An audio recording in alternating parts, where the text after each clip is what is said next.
ओम ब्रह्मादिभ्यो ब्रह्म विद्या संप्रदाय कर्तृभ्यो पंचर्षिभ्यो महद्भ्यो नमो गुरुभ्यः सर्वोपप्लवरहितः प्रज्ञानघनः प्रत्यगर्थो ब्रह्मैवाहमस्मि।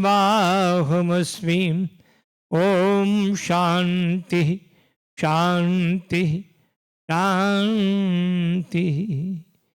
यो ब्रह्माणं विदधाति पूर्वं यो वै वेदांश प्रहिणोति तस्मै तमः देवमात्म बुद्धे प्रकाशं मुमुक्षुर्वै शरणमहं प्रपद्ये। ओम शांति शांति शांति। ओम आप्यायन्तु ममांगानि वाक्प्राणश्चक्षुश्रोत्रमथो बलमिन्द्रियाणि च सर्वाणि सर्वं ब्रह्मोपनिषदं माहं ब्रह्म निराकुर्यां मा ब्रह्म निराकरोद। निराकरणमस्तु निराकरणं मे अस्तु तदात्मनि निरते यः उपनिपस्तु धर्मास्ते मयि सन्तु ते मयि सन्तु। ओम शांति शांति शांति। वंशे विभूषित करां नवनीरदाभात पीतांबरा दरुणबिंब फलाधरोष्ठान पूर्णेन्दु सुंदर मुखात् दरबिंद्र नेत्रात् कृष्णात् परं किमपि तत्त्वमहं न जाने। वसुदेवसुतं देवं कंसचाणूरमर्दनं देवकी परमानन्दं कृष्णं वन्दे जगद्गुरुं। कृष्णं वन्दे जगद्गुरुं। नीलाम्बुजश्यामलकोमलाङ्गं सीतासमारोपितवामभागं पाणौ महाशायकचारुचापं नमामि रामं रघुवंशनाथं। नमामि रामं रघुवंशनाथम्।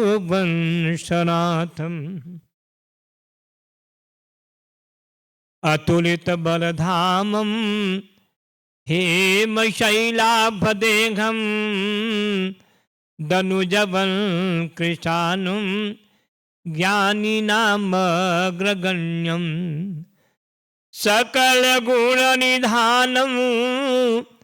वानराणामधीशं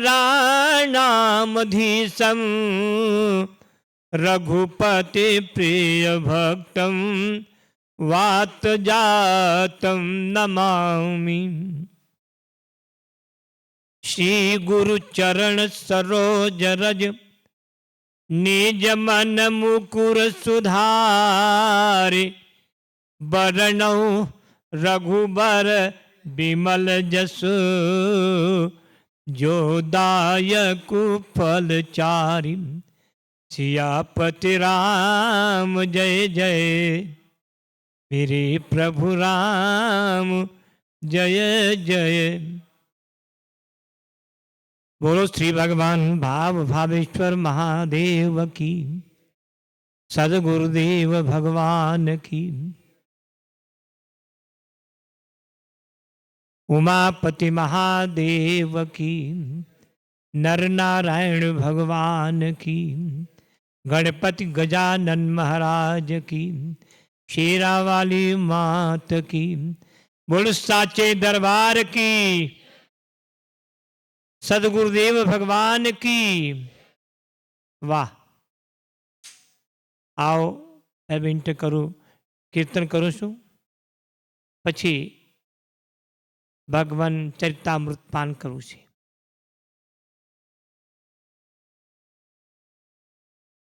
हे गोपाल राधा कृष्ण गोविंद गोविंद, हे गोपाल, जोर थी। हे गोपाल राधा कृष्ण गोविंद गोविंद, हे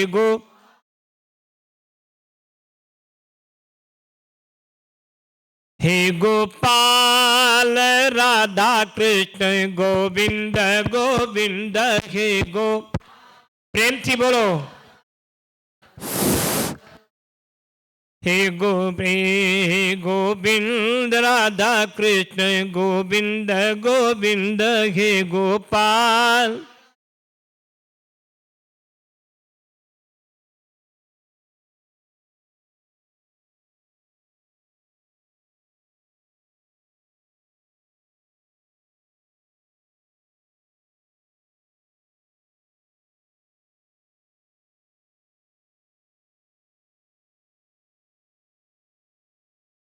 कृष्ण कन्हैया अखिल कोटि ब्रह्मांड नायक,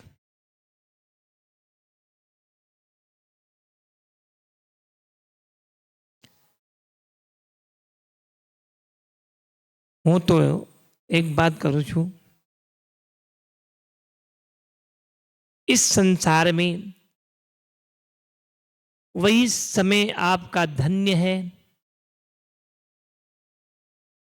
प्रशंसनीय है, अर्चनीय वंदनीय है, अनुकरणीय है, जिस दिन, जिस समय, जिस घड़ी आप उस परमात्मा का नाम ले रहे हो।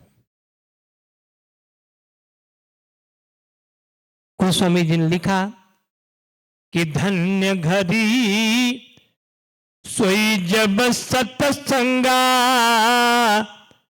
और धन्य पुण्य मति रोई सोई भंगा।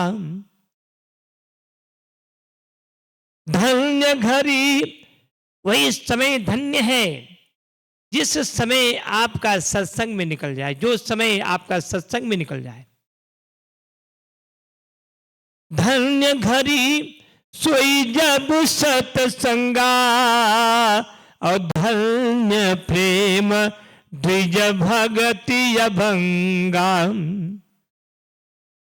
और वही समय धन्य है जिस समय आप सत्संग कर रहे हैं।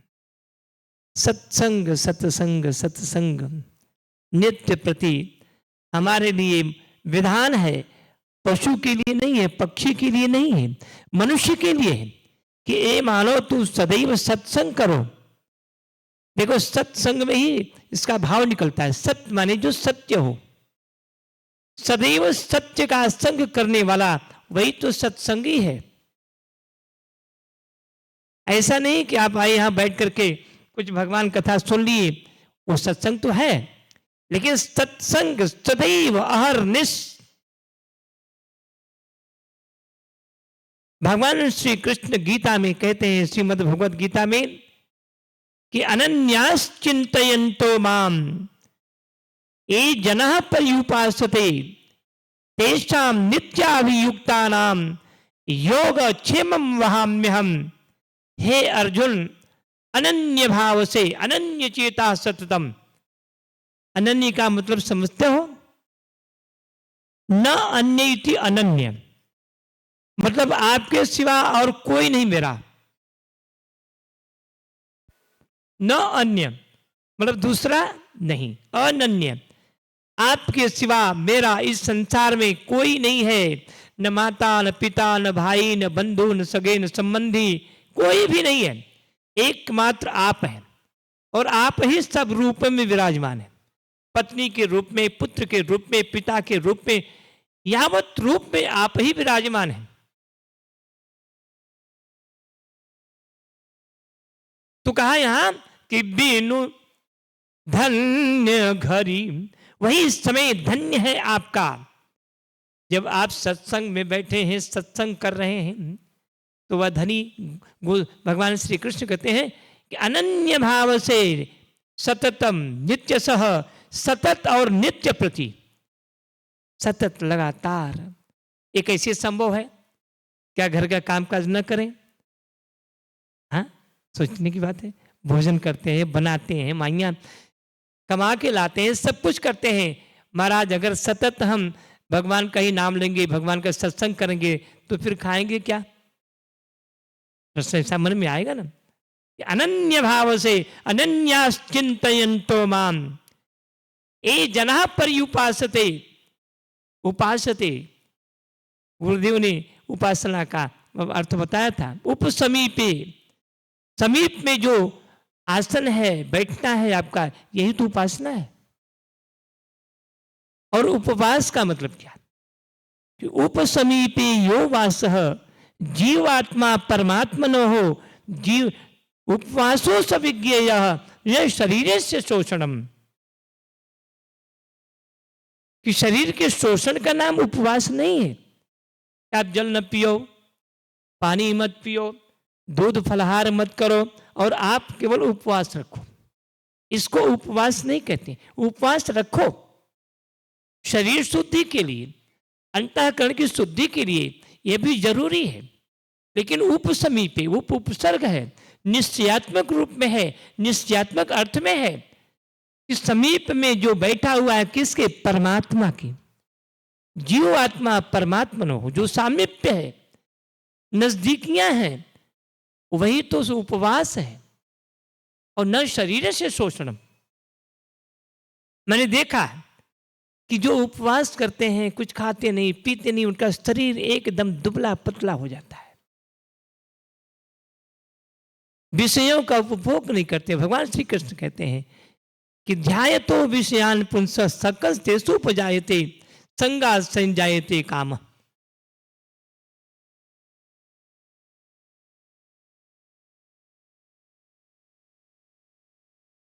तो इस प्रकार से आप सदैव भगवान का चिंतन करते रहिए।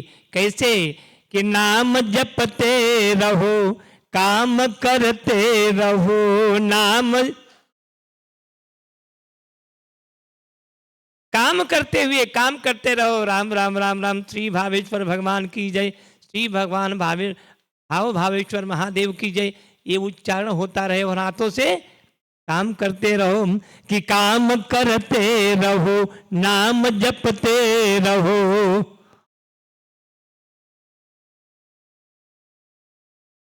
काम करते रहो, नाम जपते रहो। काम, जय हो। काम करते रहो, नाम जपते रहो। काम उनको आएगा ख्याल कभी न कभी, उनको आएगा ख्याल कभी, कभी न कभी उनको तो उनके कान में भान पड़ेगी, वो सुनेंगे और हमारी मनोकामना पूर्ण करेंगे, हमारा उद्धार कर देंगे। वो भगवान इतने दयालु हैं। सत्संग करो। सत्संग का मतलब ही मैं बताया आपको कि सत्य का संकल्प क्या है। सत्य का मतलब जो सदैव त्रिकालाबाधित, तीनों काल में जिसका बाध न हो, वो सत्य है। अबाधित्व सत्य वही है जो कभी बदले नहीं। कहते हैं बड़े सत्यवादी हैं, बहुत सत्य बोलते हैं। क्यों? कि ये सत्य बोलते हैं लेकिन अपनी सत्यता से, अपनी वाणी से, अपने वचन से कभी हटते नहीं, मुकरते नहीं। अब कुछ लोग क्या है, सत्य बोल करके और मुकर जाते हैं। ऐसा नहीं, जो बोलो सत्य बोलो। सुभाषितम में कहते सत्यम ब्रूयात, ये श्रुति वाक्य है। सत्यम ब्रूयात, प्रियम ब्रूयात, न ब्रूयात सत्यमम अप्रियम। सत्य बोलो, प्रिय बोलो। सत्यम ब्रूयात, प्रियम ब्रूयात, न ब्रूयात सत्यमम अप्रियम। अप्रिय है लेकिन सत्य है, मत बोलो। सत्य बोलो लेकिन प्रिय बोलो। सत्य तो बोल रहे हो लेकिन किसी का हृदय फाड़ रहे हो, कलेजा फाड़ रहे हो, उसका दिल तोड़ रहे हो, ऐसा सत्य मत बोलो। सत्य बोलने की प्रक्रिया बताया, सत्यम ब्रूयात, सत्य बोलो, प्रिय बोलो। सत्य हो प्रिय हो, न ब्रूयात, सत्यम अप्रियम, अप्रिय है लेकिन सत्य है तो भी मत बोलो। बोलो तो सत्य बोलो। सो रहे हैं, सो रहे हैं क्या हो? टाइट होकर बैठो, ऐसे बैठो।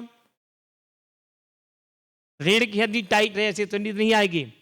आराम से बैठे हुए, तभी इन लोगों के पीठ के पीछे जो है, पीछे टेक नहीं दिया, नहीं सो जाएंगे। बोलो सच्चिदानंद भगवान की, श्री भगवान भाव भावेश्वर महादेव की। ये जो आप लोगों के लिए ही आयोजन किया गया है। मैं पहले दिन बताया था कि गुरुदेव के लिए कोई कर्म बंधन का कारण नहीं है। करें न करें, काम्यानम कर्मणम न्यासम संन्यासम कवे विदो। संन्यास तभी होता है जब हम सभी काम्य कर्म का और कर्म के फल का हम त्याग कर देते हैं, तभी तो संन्यास होता है। लेकिन इसलिए करते हैं कि महाजनों इन गतः सपंथा, जिस मार्ग पर हम चल रहे हैं उस मार्ग पर हमारे आने वाले जो लोग हैं, भक्त हैं, वो उसी मार्ग से चलेंगे। आज गुरुदेव लक्ष्य चंडी यज्ञ क्यों करवा रहे हैं?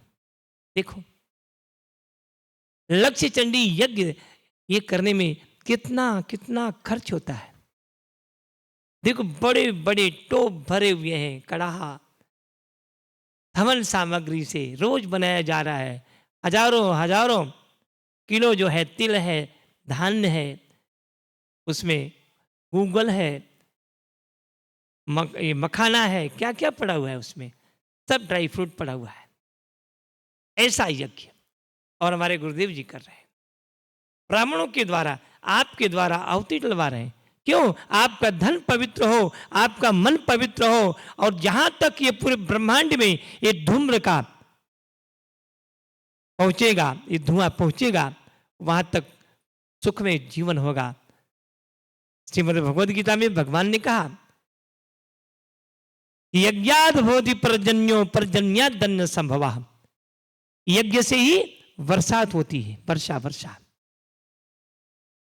अतिवृष्टि, अनावृष्टि, देखो देश में चारों तरफ हाहाकार अकाल पड़ा हुआ है। क्या से क्या हो रहा है? कहीं धान्य नहीं है, कहीं खाने के लिए अन्न नहीं है, लोग भाग रहे हैं। क्यों? क्योंकि यज्ञ नहीं करते। यज्ञ इसलिए होता है, यज्ञात, यज्ञ से भवति पर्जन्य, और पर्जन्यात अन्न संभव। यज्ञ से ही वर्षा होती है। जब वायुमंडल में ये धूम्र जाएगा तो धूम्र जो है पानी बन करके, बादल बन करके आपको वर्षा करते हैं, जल देते हैं, और उसी जल से आपके क्या पैदा होता है? हा? अन्न। अगर खेती में बरसात न हो तो अन्न पैदा होगा? क्यों नारायण? बोलो सच्चिदानंद भगवान की। तो अन्न से क्या होता है?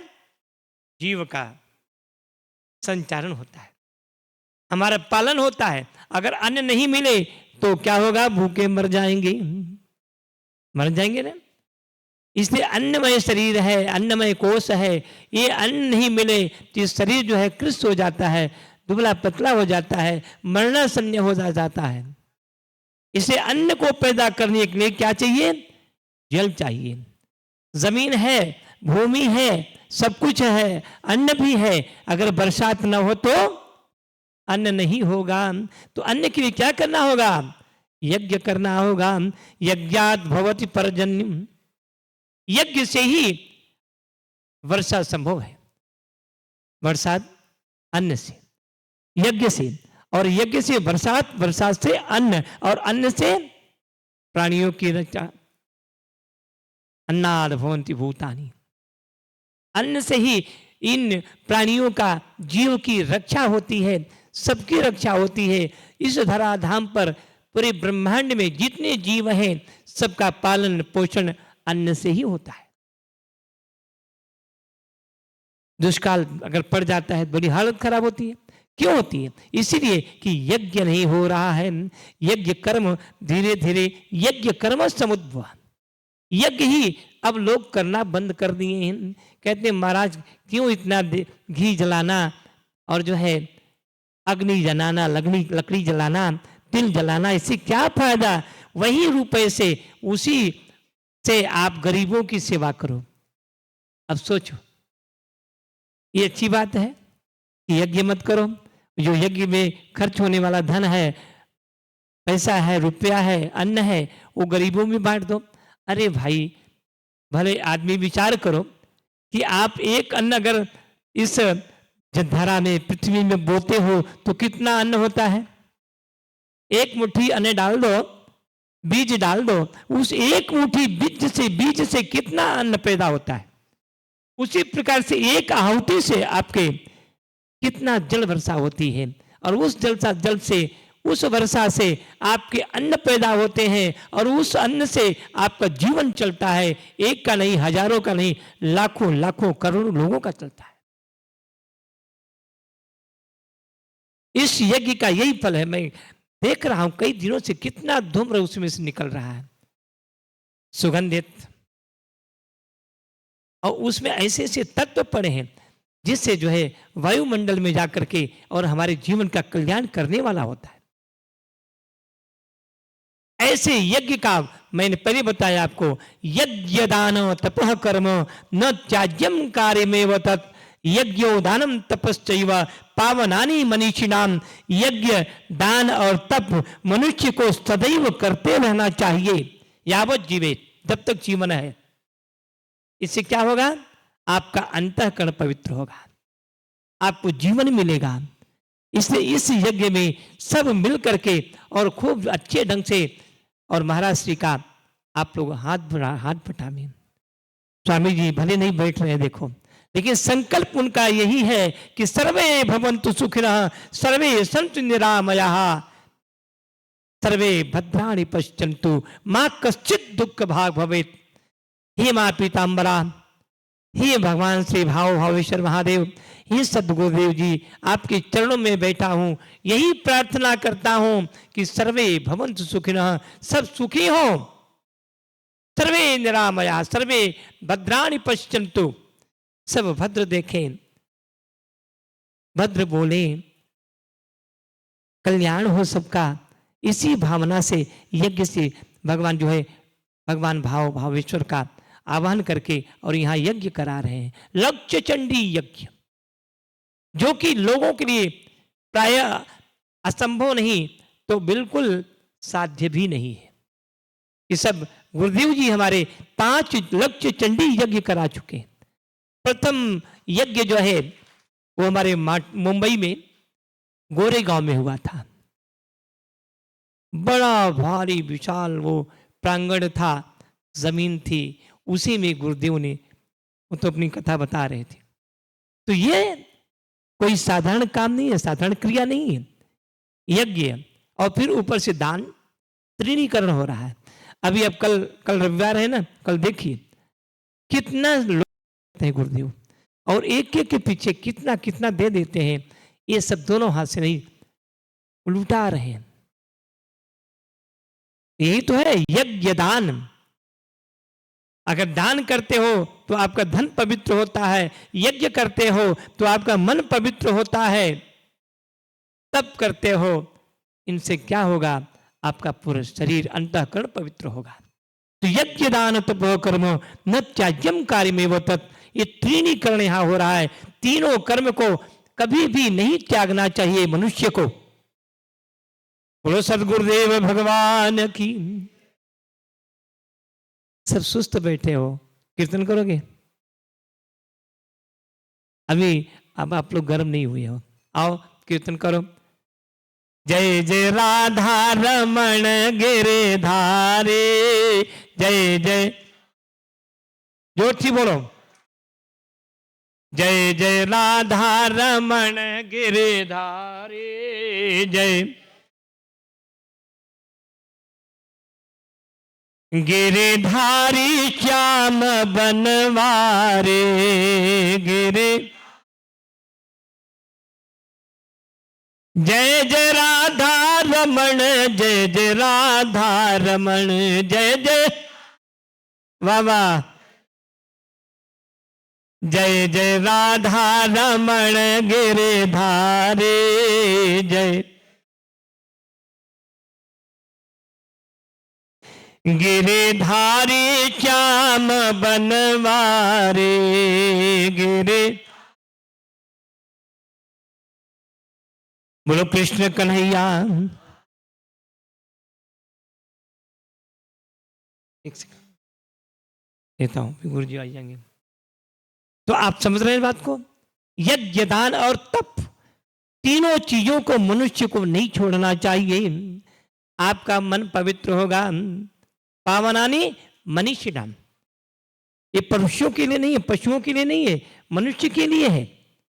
और आप सब मनुष्य बैठे हैं, हम तो उनके लिए कह रहे हैं जो धर्मपुर के रोड पर घूम रहे हैं, दुकानों में बैठे हैं, घूम घाम रहे हैं, वो मनुष्य हैं।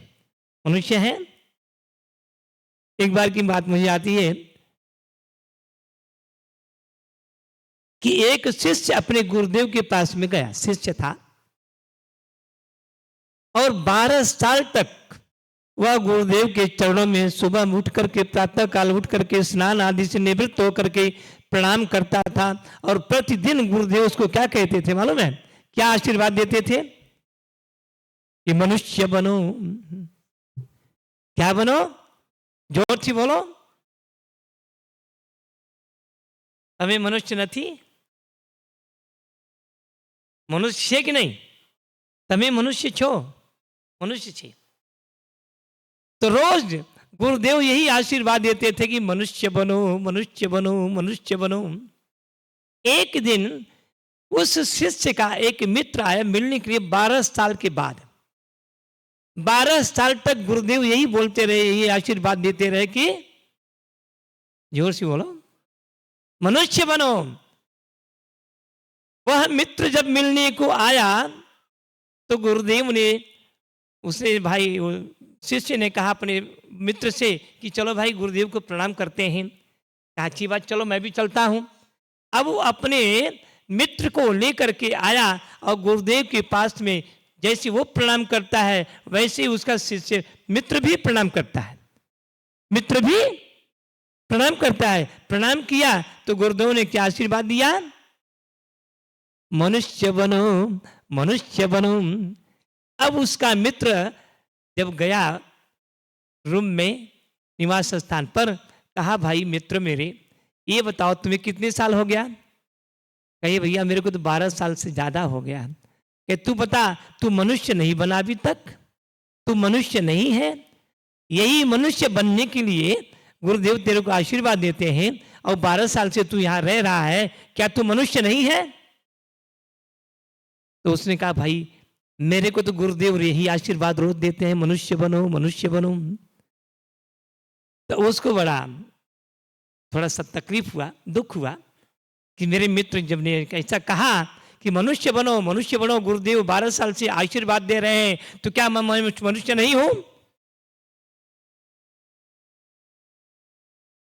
तो दूसरे दिन गुरुदेव के पास में कहा, गुरुदेव मेरे एक शंका समाधान करो। मैं क्या करूं बोलो?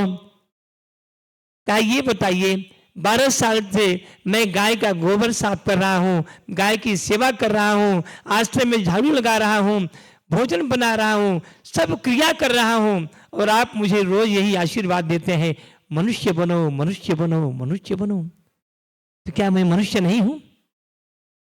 गुरुदेव मुस्कुराए, थोड़ा सा मुस्कुराए, बोले अच्छा कोई बात नहीं है, तुम्हें इसका उत्तर दूंगा मैं। एक दिन क्या हुआ, गुरुदेव ने कहा कि यहां से तुम 3 किलोमीटर जाओ, बरूमाल के 9 किलोमीटर है, तुम ऐसा करो कि बरूमाल जाओ। बरूमाल में तुम्हें एक वाजसनाय पक्षी मिलेगा, पक्षी, एक पक्षी मिलेगा, वो तुम उसके पास में जाओ, कुछ बोलने की जरूरत नहीं है। वो गया, गया तो रास्ते में वो वाजसनाय पक्षी बैठा था। उसने कहा आओ आओ, आपने गुरुदेव, आपको गुरुदेव ने भेजा है? बोले हाँ। कहा कोई बात नहीं है, मेरे पास तेरा समाधान नहीं होगा, तो अपना एक पंख निकाल करके, अपने शरीर से पंख निकाल करके, पक्षी है ना, एक पंख निकाल करके और उसको दे देता है। ठीक है, समझ रहे हो ना?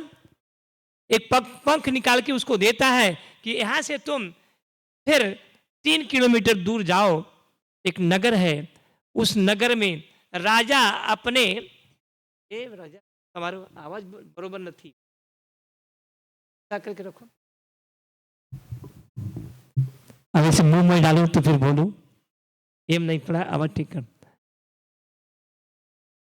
तो उस वाजसनाय पक्षी ने कहा कि थोड़ा तुम 3, 4, 5 किलोमीटर दूर जाओ, वहां एक राजा है, उस राजा के दरबार में यह पंख ले जाओ और उसी पंख से तुम देखना, दरबार में जितने लोग बैठे होंगे तुम देखना, तो तुम्हें पता चलेगा क्या दृश्य देखते हो।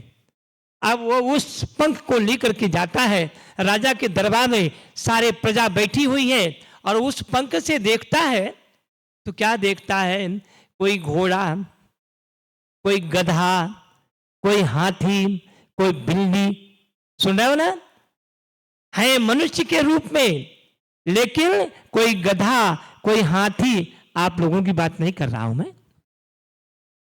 आप लोग तो मनुष्य बने हुए हैं, कोई घोड़ा, कोई हाथी, कोई बिल्ली, कोई कुत्ता, कोई कीड़ा, कोई मकोड़ा, क्या क्या दिख रहा है उसको, किससे, उस पंख से। पंख हटाता है तो सब मनुष्य दिख रहे हैं, पंख लगा के देखता है तो फिर वही देखता है, अरे तो गधा बैठा है, ये तो हाथी बैठा है, ये तो घोड़ा, बैल, बकरी, अनेक प्रकार के जंतु वहां दिख रहे हैं, उस पंख के अंदर दिख रहे हैं। ध्यान देना, पंख हटाता है तो मनुष्य दिख रहे हैं, पंख लगाता है तो वो सब अनेक प्रकार के पशु पक्षी जानवर दिख रहे हैं। तब उसने अपने को देखा, देखा तो भाई हमारा हाथ पैर तो सब मनुष्य जैसा है। अब फिर राजा को देखा तो राजा भी जो है मनुष्य जैसा है, राजा का भी शरीर मनुष्य जैसा दिख रहा है, लेकिन प्रजा में सब कैसे बैठे हैं, बोलो ना, हाथी, घोड़ा, गधा, बिल्ली, कुत्ता, यही सब बैठे हुए हैं। कहा हे भगवान, तभी गुरुदेव मुझे आशीर्वाद देते थे कि मनुष्य बनो, मनुष्य बनो, मनुष्य बनो, अब मैं मनुष्य बन गया हूं। अब वो राजा को प्रणाम करके, वो भी मनुष्य, मैं भी मनुष्य, प्रणाम करके जब वापस लौट करके आता है, गुरुदेव के चरणों में गिर जाता है। कहा गुरुदेव, सचमुच मैं मनुष्य बन गया, लेकिन मैं तो मनुष्य था ही नहीं। मैं उस दरबार में देखा मनुष्य के रूप में कि आहार निद्रा भय मैथुनंच सामान्य में तत्पशुभिर नारायणम।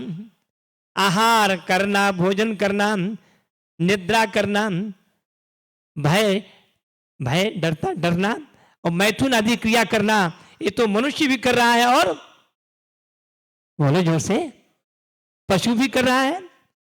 ये आहार निद्रा भय मैथुनंच सामान्य में तत्पशुभिर नारायणम। ये देखो अभी बाबू लोग आ रहे हैं, पढ़ रहे थे तुम लोग, क्या कर रहे थे, पढ़ रहे थे ना, बहुत अच्छा। देखो इनको देख करके गदगद हो जाओ कि आपके ही घर से आए हुए बच्चे हैं, और नहीं है तो उनको भेजो, पढ़ाओ, हमारी संस्कृति क्या है, हमारा धर्म क्या है, और मैं क्या हूं और क्या कर रहा हूं। अभी मैं आपको बता रहा था कि आहार निद्रा, आहार भोजन आदि, आप दाना खा रहे हो, भोजन कर रहे हो, और पशु घास खा रहा है। बैठो मां, बैठ जाओ, ओबो नहीं था, बैठो, कोई जाना नहीं, बैठ जाओ, सभी भोजन नहीं मिलेगा, ऐसी जाओ। इनको तो भगवान भी नहीं समझा सकेगा। बोलो सच्चिदानंद भगवान। तो मैं क्या बोल रहा था कि आहार निद्रा भय मैथुन सामान्य में तत् पशुभिर नराणाम, ना मनुष्य में और पशुओं में समान रूप से क्रियाएं पाई जाती हैं। लेकिन एक चीज है जो हमें मनुष्य बनाता है, पशु से अलग करता है, वो क्या है? धर्म। धर्म ही एक ऐसी वस्तु है जो हमें पशु से अलग करता है, जानवर से अलग करता है और मनुष्य बनाता है। आहार निद्रा भय मैथुनंच सामान्य में तत्पशुभिर नराणाम धर्मो हि तेषाम, बोला धर्मो हि तेषाम अधिकम विशेषो धर्मेण हीना पशुभिर समानम। ये धर्म मनुष्य के लिए है, मनुष्य क्या जाने बेचारे, पशु क्या जाने। देखो अब भैंस है, गाय को भी ले सकते हैं, गाय हमारी माता है, वो सब मल मूत्र करते हैं और उसी में बैठ जाते हैं। ये तो आप नहीं करते हैं, नहीं करते हैं ना, साफ करके बैठते हैं। तो ये हमें मनुष्य को पशु से अलग करता है, हमारा जीवन। और क्या है? धर्म में। मनुष्य का धर्म क्या है? 10 धर्म के लक्षण बतलाया मनु महाराज ने, मनुस्मृति में 10 धर्म के लक्षण बतलाए कि धृति ही क्षमा दमोस्तेयम शौचमिंद्रिय निग्रहम धीर विद्या सत्यम क्रोधो दशकम धर्म लक्षणम। ये 10 धर्म के लक्षण बतलाए गए हैं। धृति ही धैर्य, क्षमा क्षमाशील, माफ कर देना, क्षमा कर देना, धृति ही क्षमा, दम अस्तेय, शौचम इंद्रियम निग्रहम, इंद्रिय का निग्रह करो, शौच आदि पवित्र हो जाओ। शौच इंद्रिय निग्रहम, धीर विद्या, धी माने बुद्धि, हमारी बुद्धि निर्मल हो और विद्यामान बनो, पढ़ लिख करके विद्वान बनो। पढ़े लिखे नहीं विद्वान कहां से बने? आप लोगों की बात नहीं कह रहा हूं, जिनको मालूम नहीं धर्म क्या है, तो धर्मवान बनो, विद्यामान बनो, बुद्धिमान बनो, धीर विद्या सत्यम क्रोधो, अक्रोध कहा हुआ, सत्यम अक्रोधम, अक्रोधी बनो। कल गुरु जी की चुक बतला रहे थे, क्रोध मत करो, जब क्रोध आवे तो क्या करो? नारायण તમે ક્રોધ આવી ગયા તો શું કરવું છે? મૌન થઈ જાય। मौनम तो कलहो नास्ति। मौन हो करके आत्मनिग्रह करो, आत्मनिरीक्षण करो कि मैं क्या हूं, मैं कहां से आया, मैं किसने पैदा हुआ, मेरा कर्तव्य क्या है, मेरी माता कौन, मेरे पिता कौन, मेरे भाई, मेरा भाई कौन, मेरी पत्नी कौन, मैं कौन। क्योंकि सत्य, मैंने पहले बताया कि सत्य वो है जो त्रैकाला अबाधित है, तीनों काल में जिसका बाद नहीं होता, अबाधित है, वो सत्य है। और हम तो बदलते जा रहे हैं रोज। ये शरीर सत्य है? बोलो आप लोग क्या मानते हैं? तुम्हारा देह, तुम्हारा शरीर, ये सत्य है? मैंने कहा सत्य की परिभाषा यह है कि जो तीनों काल में कभी बदलता नहीं है, ये शरीर सत्य है। जोर से बोलो, शरीर सत्य छे, सोच सत्य छे, शरीर ही सत्य थे, सत्य छे। आ शरीर में बोले छे ने, હું છું, આ તમે છો, આ તમારા છે, આ મારા છે, આ સત્ય નથી। तो धर्म हमें उस पशु से अलग करता है। अगर धर्म नहीं है, धर्मेण पशुभिर समाना, पशु के समान वो मनुष्य है। आप लोगों की बात मैं नहीं कर रहा हूं, आप तो सब मनुष्य हो, तभी तो यहाँ धर्म की चर्चा सुन रहे हो, यज्ञ भगवान का दर्शन कर रहे हो, रोज जो है प्रदक्षिणा कर रहे हो। ये धर्म के लक्षण है, ये हमारे मनुष्य के लक्षण है। धर्मेण हीना पशुभिर समाना, पशु के समान होता है वो अगर जिसके अंदर धर्म नहीं है। आप लोग पशु नहीं है, लेकिन हमें आप विचार करो कि धर्म जो है हमें पशु से अलग करता है। से धर्मवान धर्मनिष्ठ बनो। धर्म एवं हतो हंति धर्मो रक्षति रक्षित तस्मात् धर्मो हंतव्य। धर्म की रक्षा करोगे तो धर्म आपकी रक्षा करेगा और आप धर्म का हनन करेंगे। शास्त्रविद कर्म का नाम ही धर्म है। शास्त्रविद कर्म अगर आप करेंगे, बड़ा सुंदर भाव है श्रीमद् भगवद गीता में भगवान ने कहा है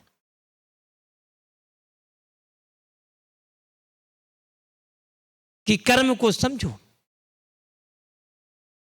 कर्म को समझ करके करो, नहीं तो क्या होगा, अधर्म हो जाएगा। कर्मणो ह्यपि बोद्धव्यम बोद्धव्यम च अकर्मणः विकर्मणश्च बोद्धव्यम गहना कर्मणो गति। कर्म की गति बड़ी गहन है। बोद्धव्यम जानो पहले, कर्मण कर्मणो ह्यपि बोद्धव्यम कर्म क्या है, अकर्म क्या है, विकर्म क्या है, इन तीनों को जान करके तब कर्म करो।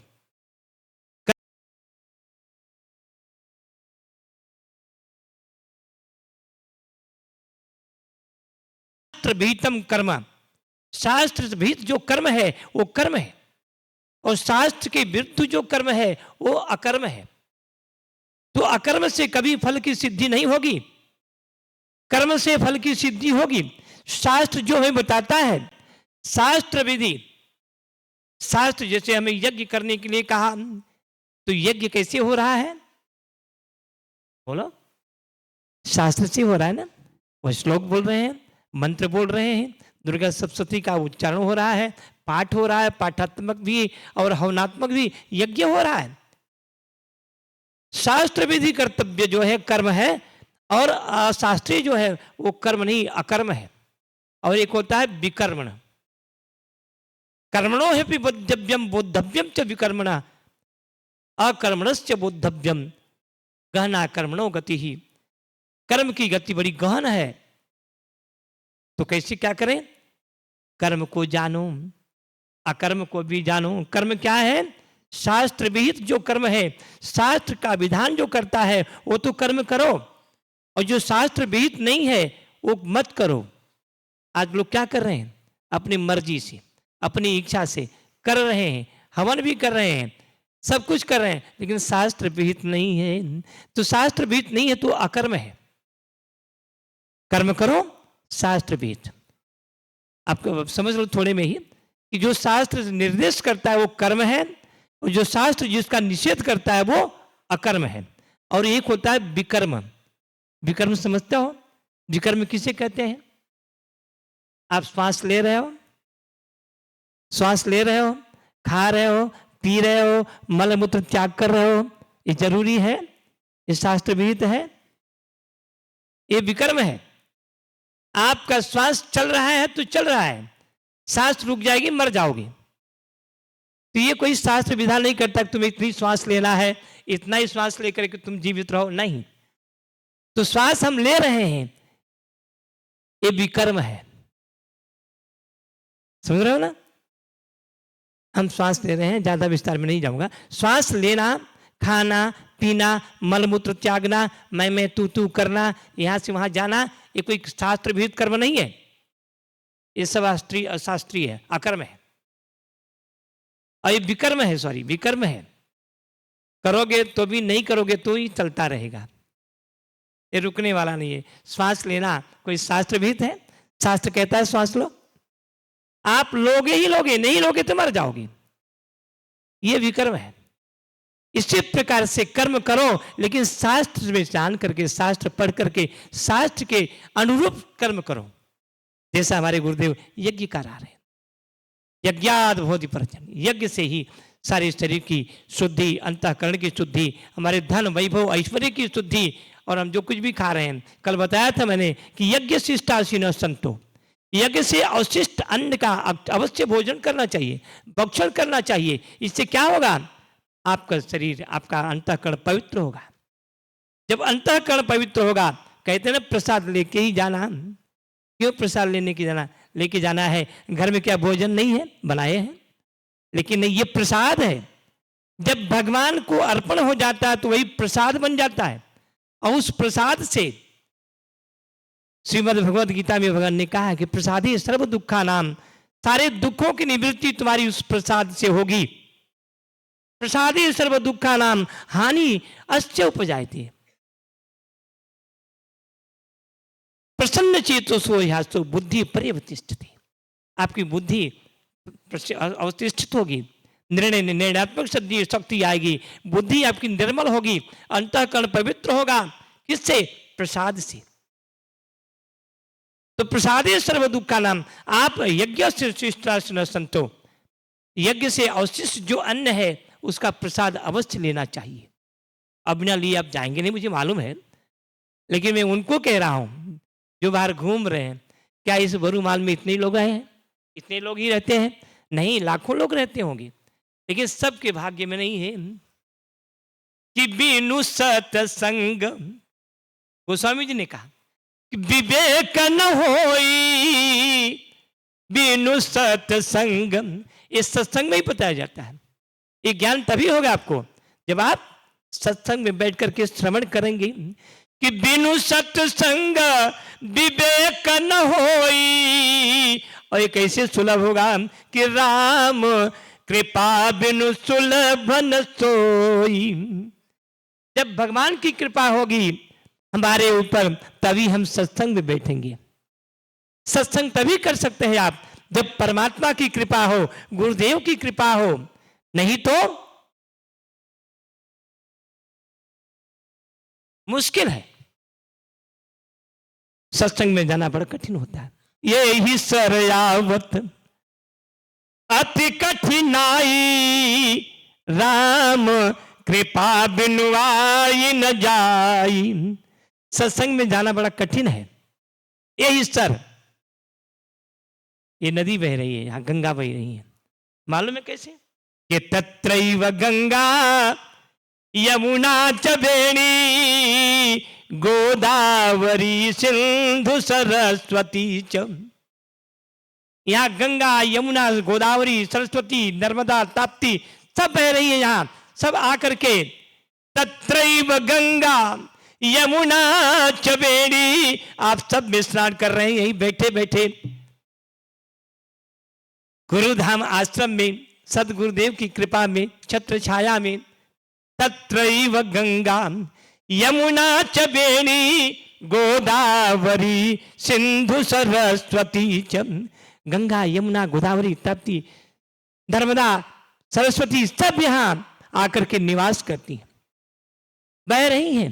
अब उसमें आप गोता लगा रहे हैं।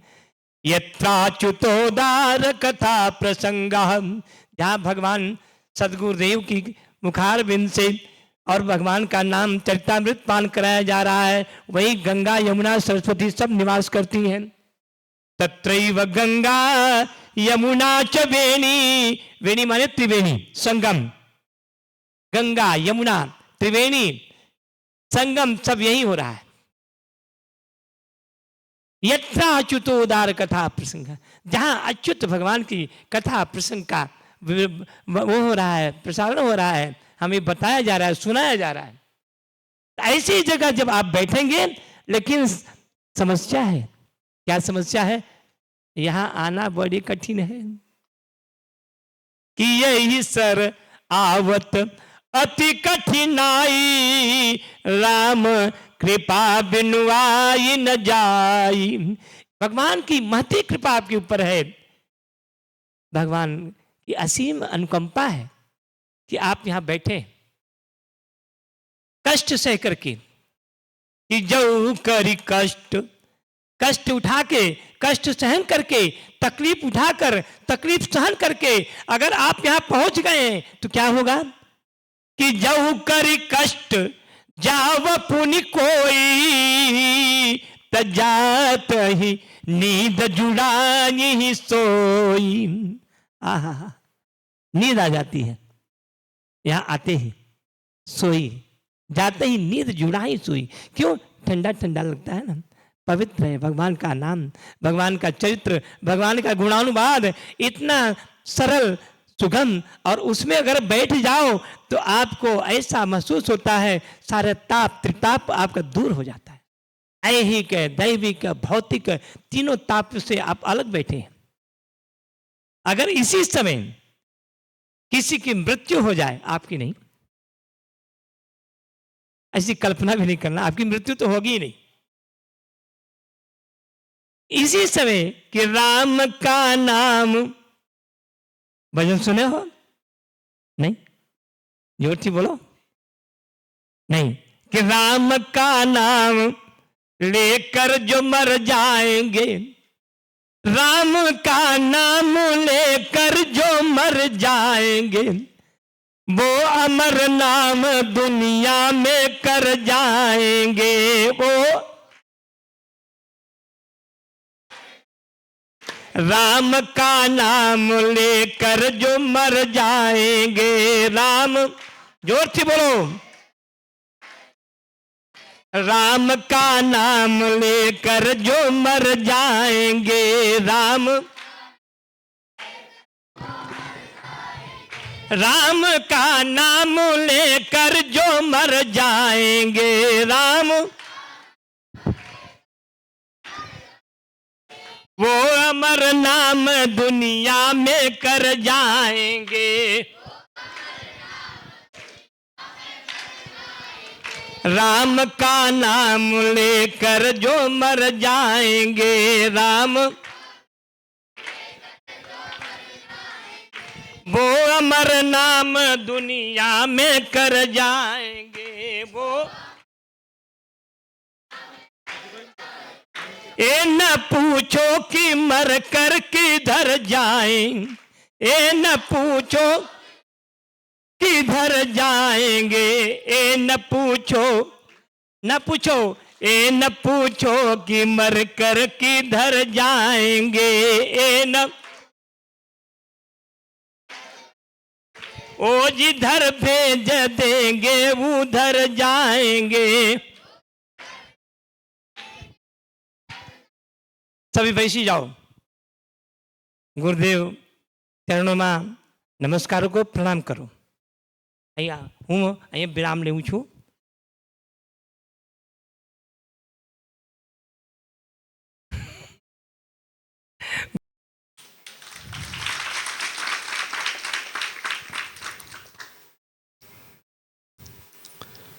आज हमारे बीच में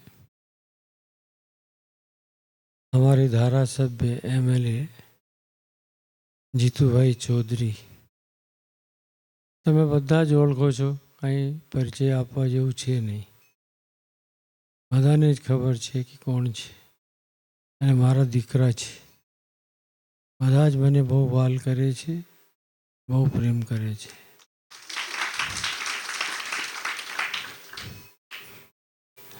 એમ તો આ સ્ટેજ મહાત્માઓનું છે, नेताओं नहीं।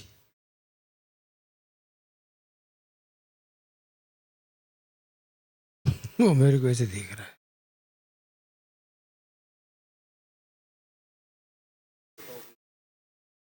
नेताओं के लिए वहाँ है, लेकिन तुम नेता ही नहीं, मेरे बेटे हो ना, इसलिए मैंने बाजू में बैठा लिया।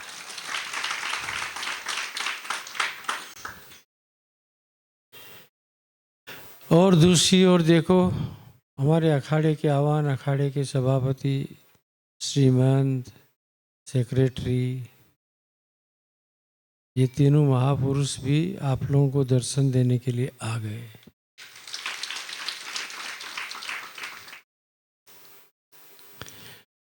अच्छे, तालियां बजाने की ऐसी आदत क्यों पड़ गई तुम्हारी? जब देखो ताली बजाए। ताली बजाने का काम पता है किसका? कुछ छक्का होता है ना,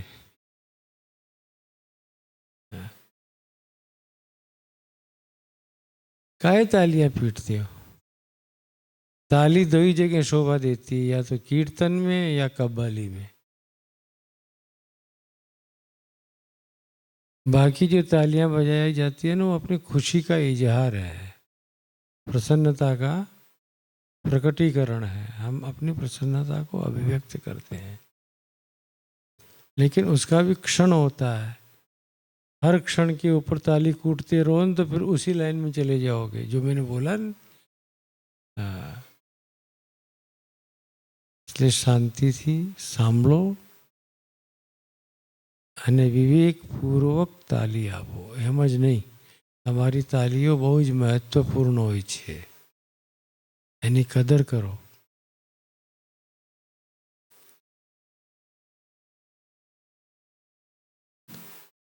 જીતુભાઈ જ્યારે બહાર મળ્યા ને મને તો કહે છે કે આજે જ હું આશીર્વાદ લ્યો છું, કારણ કે આવતીકાલે તો મોટા માણસોને આશીર્વાદ મળશે.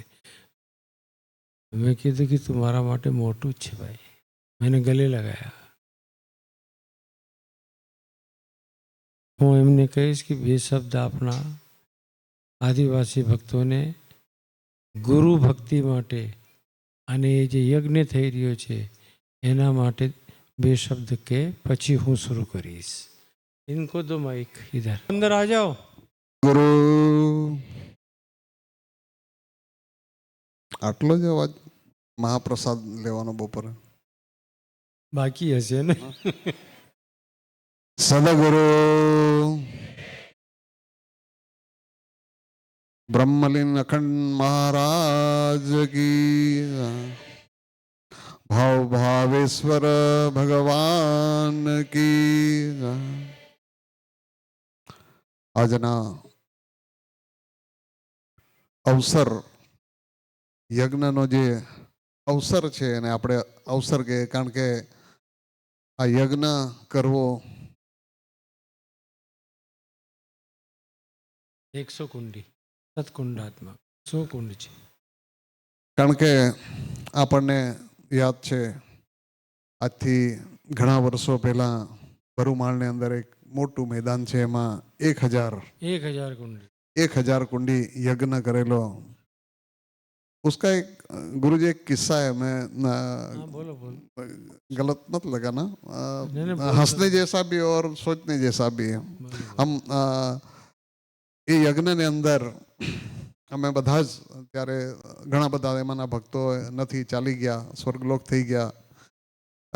યજ્ઞકુંડ બનાવેલા દરેક યજ્ઞકુંડ પર એક ભૂદેવ ને બેસવા માટેની બધી સંપૂર્ણ વ્યવસ્થા હતી. એટલે ઘી ગરમ કરીને મોટા એક બાઉલ આહુતિ આપવા માટે આવે. તો બધા વ્યવસ્થામાં અમે પણ હતા એ દિવસોમાં. એટલે એક ભૂદેવને એક બાઉલ ભરીને ઘી આહુતિ માટે આપ્યો હતો. એક ભૂદેવે આમ તેમ જોયું ને એક ઉચકીને આખો પી ગયો, આખો બાઉલ પી ગયો, આખો બાઉલ ભરીને બધું પી ગયો. એટલે અમે જોયું કે આ આવતીકાલે આવે કે નહીં, રાતના એનું શું થાય એમ. તો બીજા દિવસે સમયસર આવીને ત્યાં બેઠો હતો, કારણ કે બીજા દિવસે બી અમે હતા. એટલે જો આવીને જોયું તો મેં કહ્યું એક બાઉલ ભરીને ઘી પચાવવું એ કંઈ સહેલું કામ નથી. એક બાઉલ ભરીને. ને બીજા દિવસને ભૂદેવને જોયું તો સમયસર આવીને બેસી ગયા હતા. એટલે એવા ઘણા બધા કિસ્સા. ત્યારે આપણા યજ્ઞની અંદર આમ તો આવતીકાલે એટલે અમારે તો રોજ આવવાનું હોય, પરંતુ રોજ ના આવી શકે. પણ આજે ચોક્કસ મનથી વિચાર કરી લીધું કે આજે દર્શન તો કરી જ લેવું. કાલે આદરણીય CR પાટીલ સાહેબ અને મહાન વિભૂતિઓ જેમનું સન્માન કરવાનું છે એ બધા જ ઉપસ્થિત રહેવાના છે. પરંતુ આપણા વિસ્તારની અંદર સામાન્ય રીતે આપણે કહીએ ને કે યજ્ઞ કેવું સહેલું છે, યજ્ઞ કરવું ખૂબ અઘરું છે. કારણ કે બધી જ વસ્તુ ભેગી કરવી, બધી જ વસ્તુ ભેગી કરીને યજ્ઞ કરવો. અને આ વિસ્તારની અંદર જે યજ્ઞની આહુતિ અને આહુતિમાંથી જે પ્રગટ થયેલો જે ધુમાડો જે છે એ પવિત્ર છે. આ આખા વિસ્તારની અંદર, સમગ્ર આપણું ગુરુધામ નહીં, આ આખા વિસ્તારની અંદર એનો લાભ આપણને મળવાનો છે. ત્યારે લાંબી વાત એટલે નહીં કરીશ કે આપણા વિસ્તારના બધા જ આપણા ગુરુભાઈઓ છે, ખૂબ મોટી સંખ્યામાં આખા વિસ્તારની અંદર. આમ તો ગુરુધામ 1998-99માં શરૂઆત કરી ત્યારે કોઈને કલ્પના નહોતી. અને આ મંદિરનું એ દિવસો પાછા એટલે રિપીટ કરું કે આ મંદિર આટલું મોટું બનાવેલું ત્યારે એમ કે આટલા મોટા મંદિરમાં કોણ આવવાનું, આટલું આ ગુરુજી ગાંડા થઈ ગયા છે એમ કે આટલું મોટું મંદિર અહીં કોણ આવવાનું છે એમ. એટલે લોકો એવી ચર્ચા કરતા, લોકો એવી ચર્ચા કરતા કે આટલું મોટું મંદિર અહીં કોણ આવવાનું છે એમ. ત્યારે હંમેશા વિઝન 50 વર્ષ 100 વર્ષનું ભવિષ્યનું વિઝન રાખીને ગુરુજીએ, કારણ કે આખર તો બ્રહ્મલીન અખંડન મહારાજના આશીર્વાદથી આ સંપૂર્ણ સંકુલ જે છે એમના આશીર્વાદથી, આમ તો ખાલી સંકુલની વાત નહીં કરું, દક્ષિણ ગુજરાતનું સમગ્ર દક્ષિણ ગુજરાત ગુરુજી, મોટા ગુરુજી 1945માં, અમે તો 64ના છે, પણ એમની વાણી અને નાના હતા પણ એમને સાંભળેલા, બળદગાડું લઈને, ત્યારે બેલગાડું અને પાડાવાળું ગાડું, બળદગાડામાં ફરતા અને આખા વિસ્તારમાં પ્રવચનો કરતા. સમાજને આજે આ સમાજ જે કંઈ સારો દેખાય, સમાજ કંઈ ઉજળો દેખાય છે, સમાજ કંઈ આજે આગળ વધી રહ્યો છે, એ એમનો આશીર્વાદ છે. આ દક્ષિણ ગુજરાત જૂનું નવસારીથી લઈને આખા વિસ્તારની અંદર ગામે ગામ જઈને પ્રવચનો કરતા. અને એ પ્રવચનો થકી આજની જે પેઢી છે એ પેઢીના લોકો તો ચાલી ગયા, કારણ કે 75, 80, 90 વર્ષના વડીલો હતા, એ લોકો લઈને ફરતા.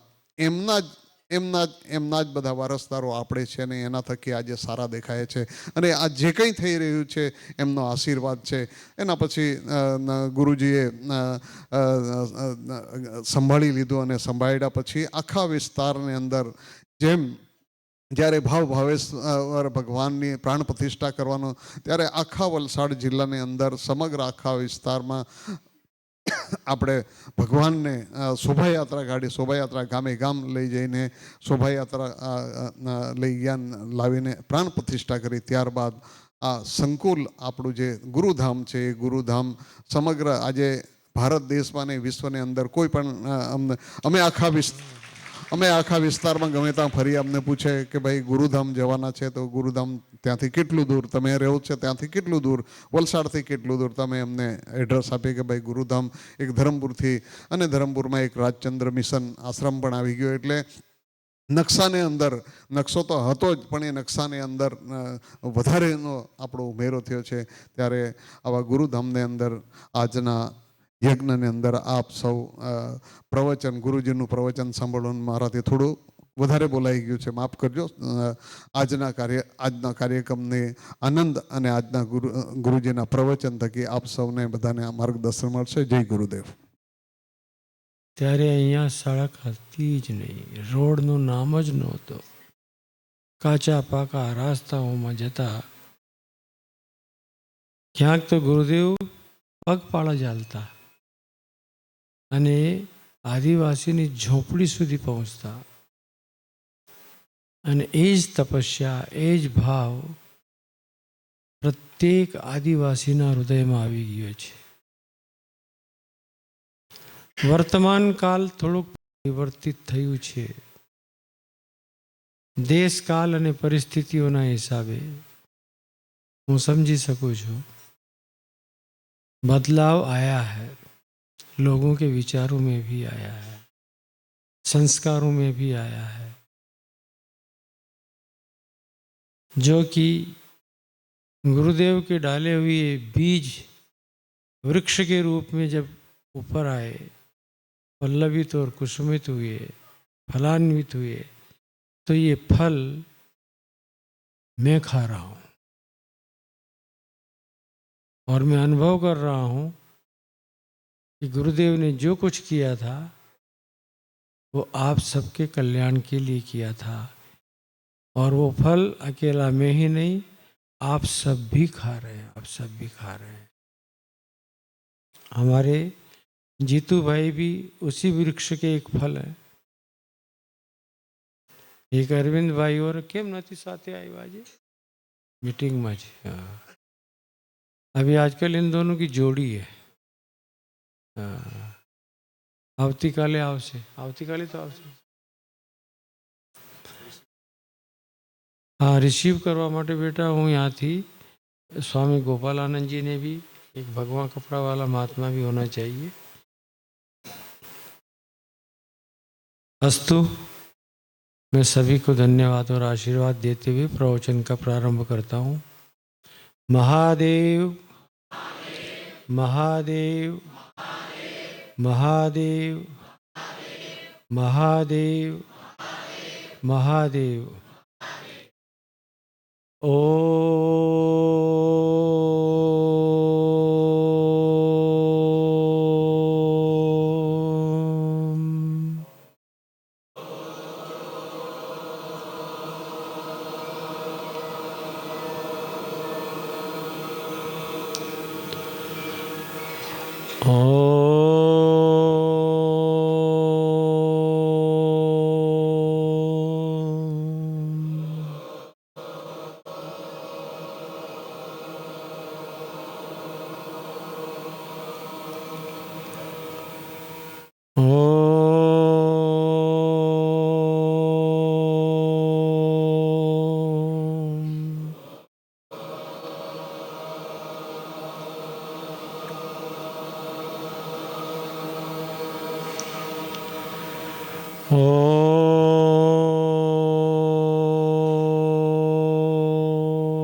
पूर्णमदः पूर्णमिदं पूर्णात् पूर्णमुदच्यते पूर्णस्य पूर्णमादाय पूर्णमेवावशिष्यते।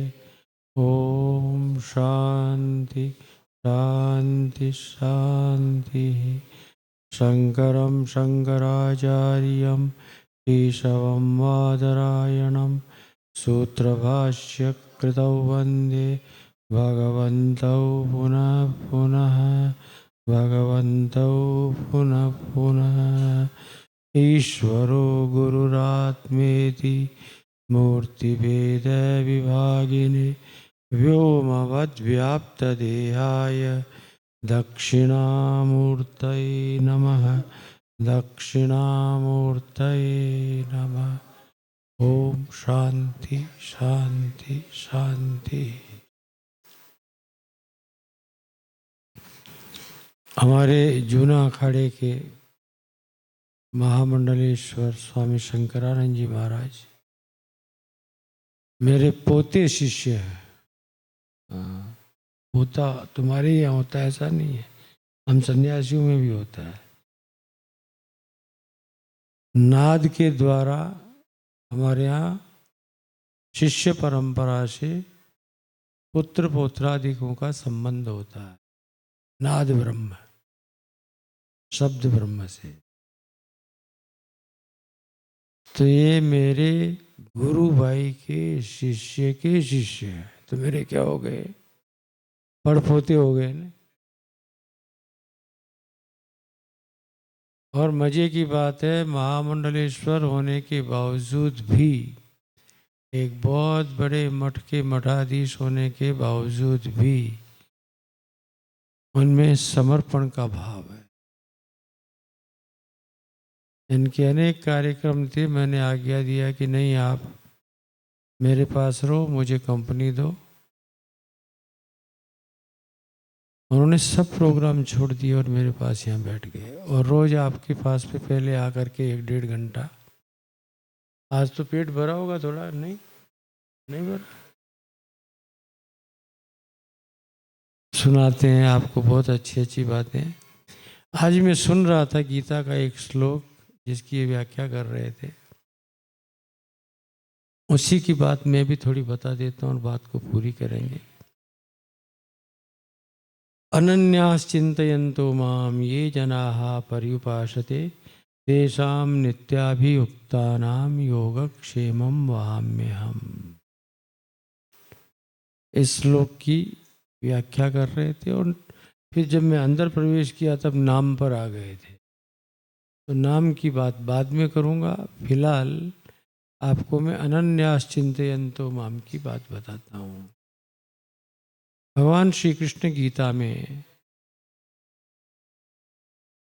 इधर आ जाओ, इधर सोच समझ के बैठना। परमात्मा श्री कृष्ण अर्जुन को श्रीमद् भगवत गीता में उपदेश करते हुए ये वाक्य बोल रहे हैं, अनन्यास चिंतयन्तो माम। भगवान की भक्ति कैसे की जाए, भगवान का अनुग्रह कैसे सिद्ध किया जाए, ऐसी जिज्ञासा उसके मन में रही। श्याम सुंदर ने कहा अनन्य भाव से करना चाहिए।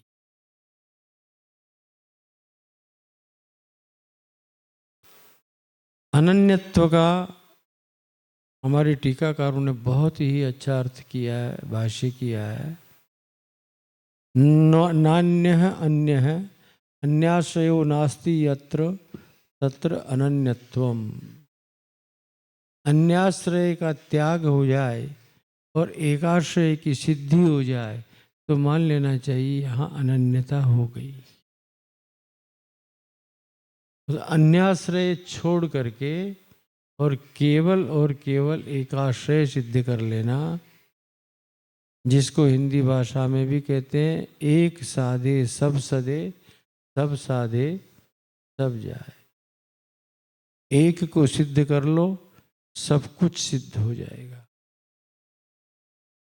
एक का ज्ञान प्राप्त कर लो, सबका ज्ञान प्राप्त हो जाएगा। मिट्टी, अगर उसका ज्ञान आपको हो गया तो फिर मिट्टी से बने हुए जितने भी पात्र हैं उनका भी ज्ञान आपको हो जाएगा। एक स्वर्ण का ज्ञान हो जाएगा तो स्वर्ण से बने हुए जितने भी आभूषण हैं उन आभूषणों का भी ज्ञान हो जाएगा। नाम रूप अलग हो सकते हैं लेकिन स्वर्ण तो वही होगा, मृत्तिका तो वही होगी, चाहे वो घट रूप में हो, चाहे वो सकोरे के रूप में हो, चाहे दीपक के रूप में हो, चाहे बाउल के रूप में हो, जिस किसी भी रूप में हो, मिट्टी तो मिट्टी, ये नाम रूप बदल जाते हैं। वैसे ही एक तत्व का ज्ञान हो जाने से, एक तत्व को समझ लेने से अनेकों का ज्ञान हो जाता है, सभी का ज्ञान हो जाता है। ब्रह्म तत्व एक ही है, रॉ मटेरियल एक ही है। वस्तुएं अनेक हो सकती है, राम कृष्ण महादेव विष्णु नारायण हरि, ये सभी उन्हीं का स्वरूप हो जाता है। भगवती जगदम्बा हनुमान जी महाराज, ये सब उसी के रूप है। लेकिन मुख्य रूप से रॉ मटेरियल कौन है? ब्रह्म। जैसे अनेक पात्रों में रहती हुई मृत्तिका एक, मिट्टी एक। और मृत्तिका इत्येव सत्यम, उपनिषद कहते हैं आपको अगर उसके बने हुए पात्रों को जानना है, समझना है, तो उसके मूल को समझ लो। तो मृत्तिका इत्येव सत्यम, मिट्टी को समझ लो, सब कुछ समझ में आ जाएगा। एक को जान लो और उस एक का आश्रय ले लो, वो एकाश्रय सिद्ध हो गया, यानी अनन्याश्रय सिद्ध हो। अन्य की ओर फिर दृष्टि उठा के भी देखना दोष है, नहीं देखना चाहिए। जो है बनेगी तो राम से, बिगड़ेगी तो राम से। अच्छा होगा तो राम से, बुरा होगा तो राम से। राम से बुरा होगा क्या? बोलो, फिर कैसे बोल गए? बोलो आपने बुलवा दिया। मैंने बुलवा दिया, बात तो ठीक है। कहना ये चाह रहा हूं कि जो भी घटनाएं घटित हो रही हैं वो सब प्रभु कृपा ही केवलम, मात्र और मात्र भगवत कृपा का ही फल है। ये दृढ़ विश्वास हमारे अंदर आना चाहिए, दृढ़ विश्वास। हे प्रभु, अच्छा करेंगे तो आप, बुरा करेंगे तो आप, जो भी करेंगे मुझे स्वीकार्य है। इतनी दृढ़ता पूर्वक जब एकाश्रय सिद्ध हो जाता है ना, उसी का नाम अनन्याश्रय है। अन्य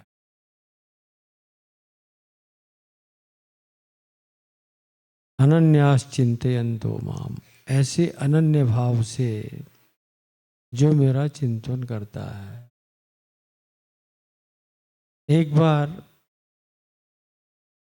वल्लभ कुल के गोस्वामी जी महाराज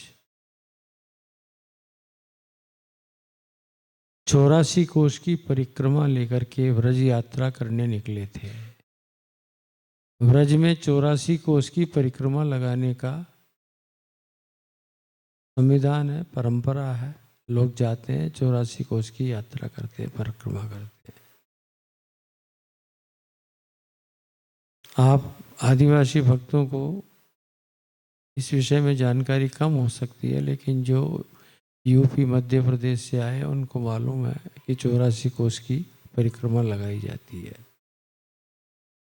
वो 84 कोष की परिक्रमा में गोस्वामी जी के साथ में, गोसाई जी के साथ में हजारों लोग चलते हैं, पैदल हजारों लोग चलते हैं। बड़ा मतलब भगवत नाम संकीर्तन होते हुए भंडारे चलते हैं, मतलब बड़े ठाट बाट से वो यात्रा होती है। ऐसे पेट कूटते हुए यात्रा नहीं होती, ठाट बाट की यात्रा होती है और खूब भगवान के नाम का संकीर्तन हुआ करता है। गिरिराज गोवर्धन की उपत्यका में पहुंचती है जब वो यात्रा, तब गोस्वामी जी ने, गोसाई जी महाराज ने किसी अपने परिचित सेवक से कहा, जो वहीं रहता था, यहाँ कोई सिद्ध महात्मा भी होगा जिसका दर्शन करके मुझे आनंद का अनुभव हो। हाँ, व्रज में ऐसे महापुरुष घूमते रहते हैं, केवल आंख होनी चाहिए। बड़े फक्कड़ महात्मा घूमते हैं वहां भी।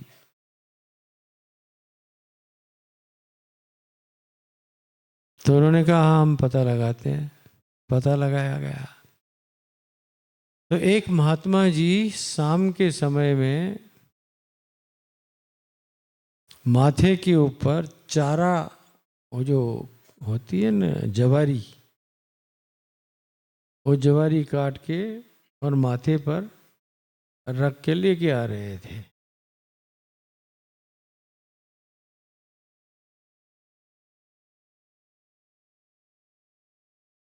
और जोर से बोलते हुए आ रहे थे,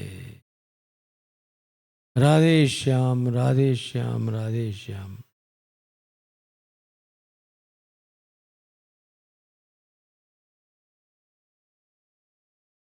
लोगों ने कहा यही महात्मा है, ये सिद्ध है, बड़ा भक्त है भगवान का, गायों की सेवा करता है, अपने हाथ से घास काट के लाता है और गायों को खिलाता है।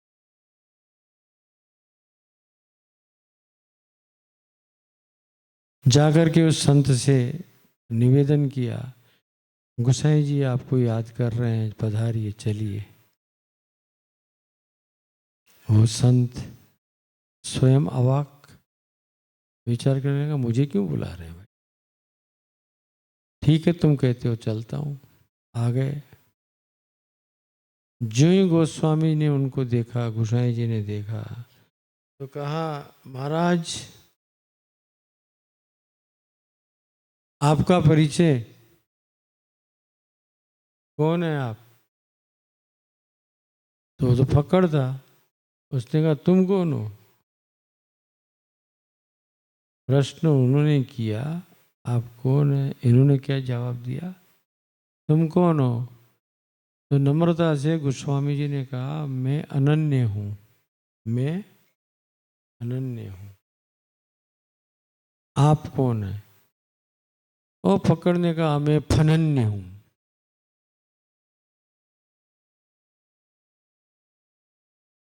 तुम अनन्य हो तो मैं अनन्य हूं।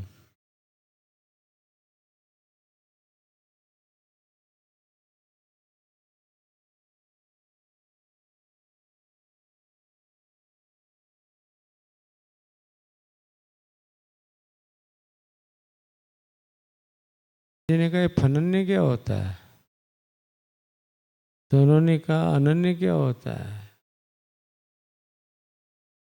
जब गोसाई जी ने कहा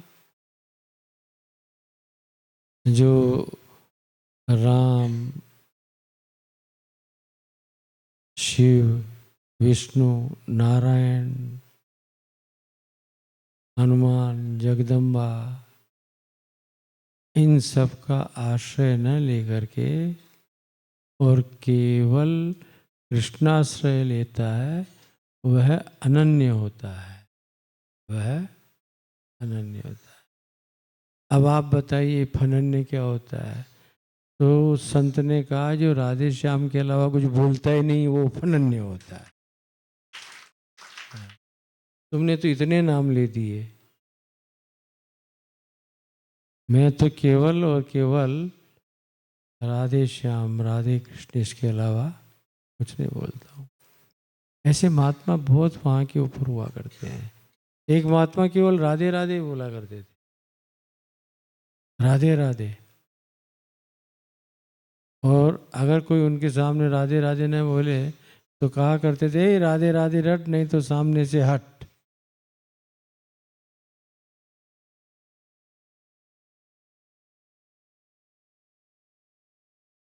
अनन्यता,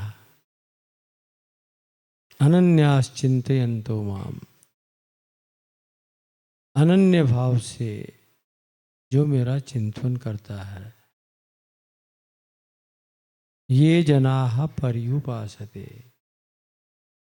परि उपसर्ग लगा करके उपासते कहा है, यानी सर्वदेश सर्वकाल सर्व वस्तुओं में परमात्मा श्री कृष्ण का दर्शन करते हुए, अपने इष्ट का, अपने आराध्य का दर्शन करते हुए अगर हम उपासना करते हैं तो वो उपासना हमारी सार्थक होती है, अन्यथा नहीं। कई लोग माला फिराते रहते हैं, ओम नमः शिवाय, ओम नमः शिवाय, ओम नमः शिवाय, ओम। अरे चाय बनाई कि नहीं? ओम नमः शिवाय, ओम नमः शिवाय, ओम नमः शिवाय। जल्दी कर, मेरे को ऑफिस में जाना है। ओम नमः शिवाय, ओम नमः शिवाय का ओम नमः शिवाय। भाई चित्त की वृत्ति शांत नहीं है, इतना ज्यादा भटकाव है कि बार बार चित्त की वृत्ति भंग हो रही है, फिर उपासना कहाँ रह गई? उपासना का तो मतलब है एकाग्रता पूर्वक आराध्य का स्मरण, एकाग्रता पूर्वक। तभी मान के चलिएगा कि आपकी उपासना हो रही है। अब कोई कह देगा कि अगर हम ऐसे माला लेकर के बैठ जाएंगे, हमारा जीतू भाई बोल देता है मेरे को कभी कभी, मैं इनको फ़ोन करता हूँ, कहाँ हो, क्या कर रहे हो? मैं मीटिंग में हूँ, बाद में फ़ोन करता हूँ। मैं गांधीनगर में हूँ, बाद में। मैं कहा यार कभी तो टाइम निकाल। क्या करूँ, ये पार्टी वाले छोड़ते ही नहीं है, ये करो वो करो, करना ही पड़ता है, टाइम नहीं मिलता है। अब तुम यही जवाब दोगे, मैं जानता हूँ। अगर तुमसे मैं भी कहूँगा कि अनन्य भाव से इस तरह से भगवान की भक्ति करो, उपासना करो, तो कहोगे मारा छोकराओं शू थसे, मारा परिवार नो शू थसे, मेरे परिवार का क्या होगा, मेरे बाल बच्चों का क्या होगा, कौन खिलाएगा? कल शंकरानंद जी महाराज ने एक बहुत अच्छी बात कही थी, अगर सुनते हो तो तुमको दृढ़ विश्वास होना चाहिए। तुम्हारे जन्म लेने से पहले माता के स्तनों में खून था, तुम्हारे जन्म के साथ में वहाँ दूध निकलना शुरू हो गया। वहाँ कोई हिंदुस्तान लीवर लिमिटेड ने फैक्ट्री डाली थी, कहाँ से आ गया? जब तुम बड़े होने लगे, तुम्हारे दांत आ गए, चलने के लिए पैरों में शक्ति आ गई, खड़े होने लग गए, तो उसने आपकी खाने पीने की व्यवस्था कर दिया। तो जो परमात्मा आपके पैदा होने से पूर्व काल में आपकी माता के स्तनों में खून का दूध बना सकता है, तो अगर आप उस परमात्मा का स्मरण करेंगे तो पैदा होने के बाद वो रोटी नहीं खिलाएगा, दे ही रहा है, रोटी खिला ही रहा है। दृढ़ निष्ठा होनी चाहिए, दृढ़ निष्ठा होनी चाहिए। वही अनन्यास चिंतयन्तो माम।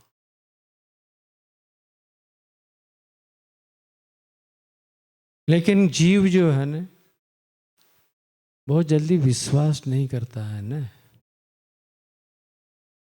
महाभारत, उसकी टीकाकार, एक ही टीका है महाभारत, नीलकंठी, पंडित राज जगन्नाथ ने लिखा है वो टीका। पंडित राज जगन्नाथ भगवान जगन्नाथ के अनन्य भक्त थे, अनन्य भक्त थे। और नीलाचल में ही रहा करते थे। नीलाचल जगन्नाथपुरी, वहाँ का जो समुद्र है न, उसका पानी एकदम नीलम जैसा है, नीलम नीलम नीला रंग का होता है, वैसा ब्लू डायमंड ऐसा जल है वो, इसलिए उसको नीलाचल भी बोलते हैं।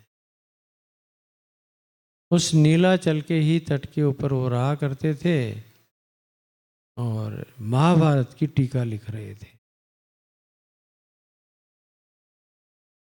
उनकी पत्नी, अच्छा ऐसे लोगों की पत्नियां जेम्बो जेट होती हैं। हाँ, जेम्बो जेट समझते हो न? चामुंडा का रूप होती है। गुस्सा तो उनके नाक के ऊपर ही बैठा हुआ होता है।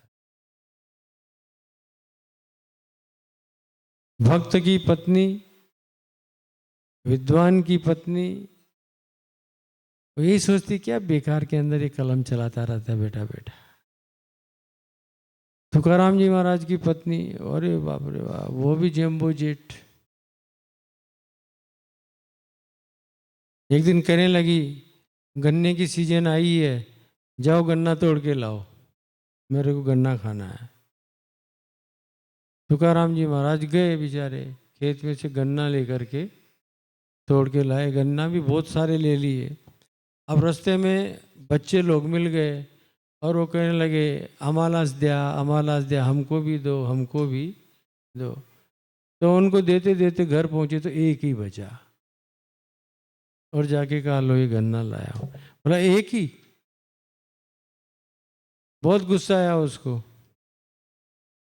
उसने तुकाराम जी की पीठ के ऊपर गन्ने से जोर से मारा।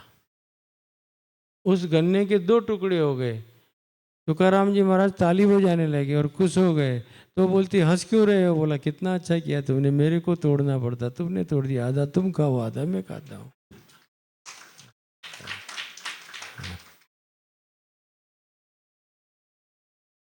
तो ऐसी श्रीमतियां ही मिलती है ऐसे लोगों को। तो ये जो हमारे पंडित जगन्नाथ थे ना, उनकी भी यही थी, सारे दिन कलम चलाते रहते हो, घर में कुछ खाने का भी नहीं है, कुछ शर्म है कि नहीं तुम्हारे को? पंडित राज जगन्नाथ समझ के बादल गरजने लग गए, बादल गरजने लग गए। अब मुझे उठने में ही भलाई है, नहीं तो बरस भी जाएंगे तो लफड़ा हो जाएगा। तो वो बेचारे पोथी पत्रा बंद कर देते थे और चले जाते थे जगन्नाथ मंदिर, वहां से कुछ खाने का लेके आ जाते थे। एवरीडे का नियम था ऐसा।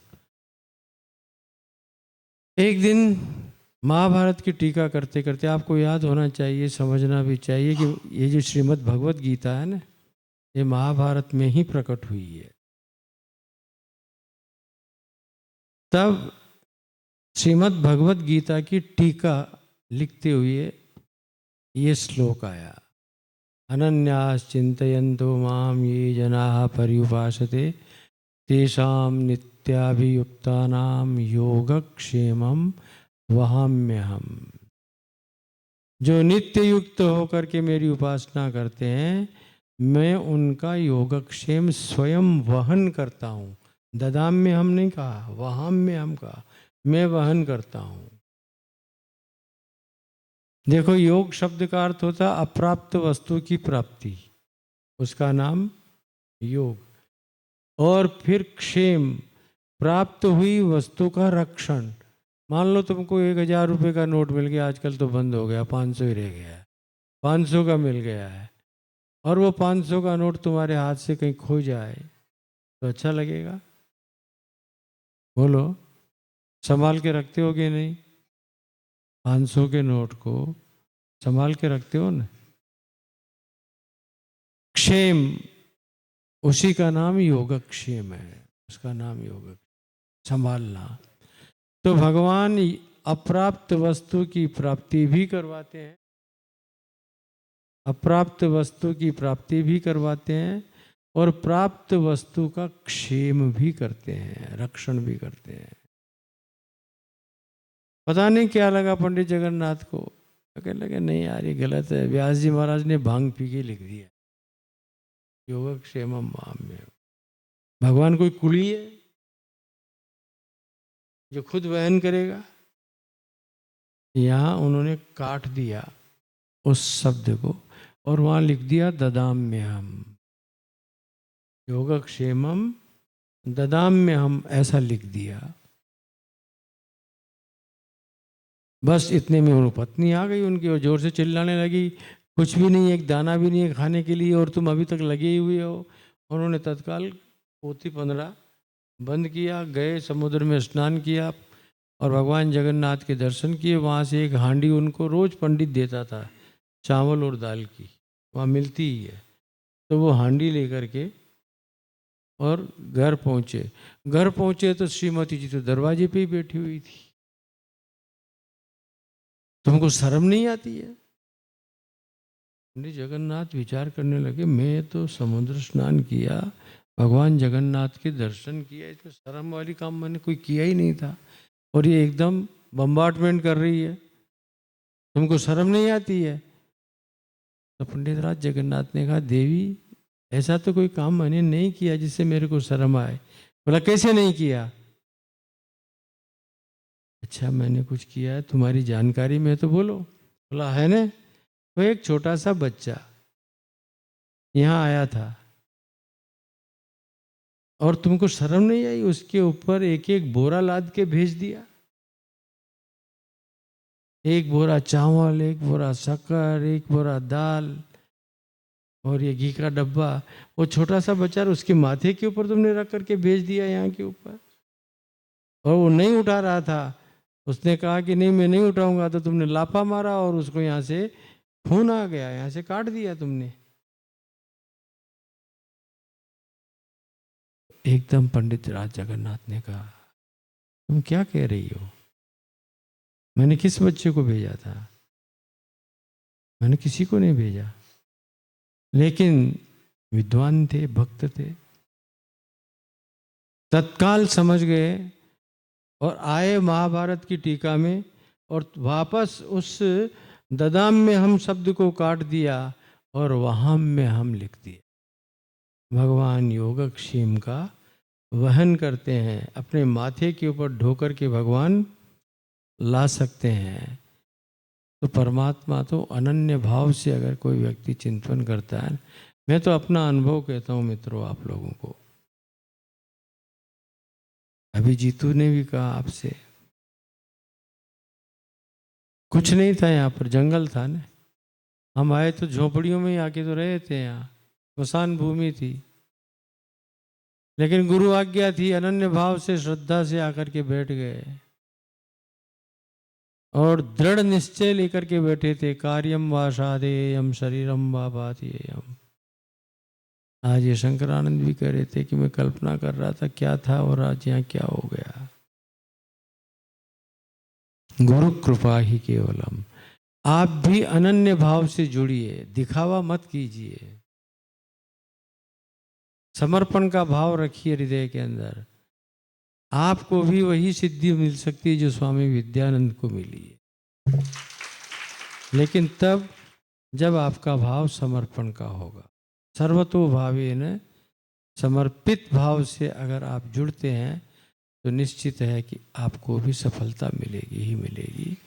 भक्ति कीजिए, अनन्य भाव से कीजिए, समर्पण के भाव से कीजिए और बोलिए हूँ तारो छूं। बोलो, जोर से नहीं बोलिया, भूख लगी जी रे। हाँ 1 बज गया, 1 बजे बंद करूंगा मैं आज। हूँ तारो छूं, इसका मतलब क्या हुआ? मैं तुम्हारा हूं, तुम्हारो छे, आप मेरे हैं। ये संबंध जिस दिन जुड़ जाएगा तुम्हारा परमात्मा से, तुम्हारा बेड़ा पार हो जाएगा।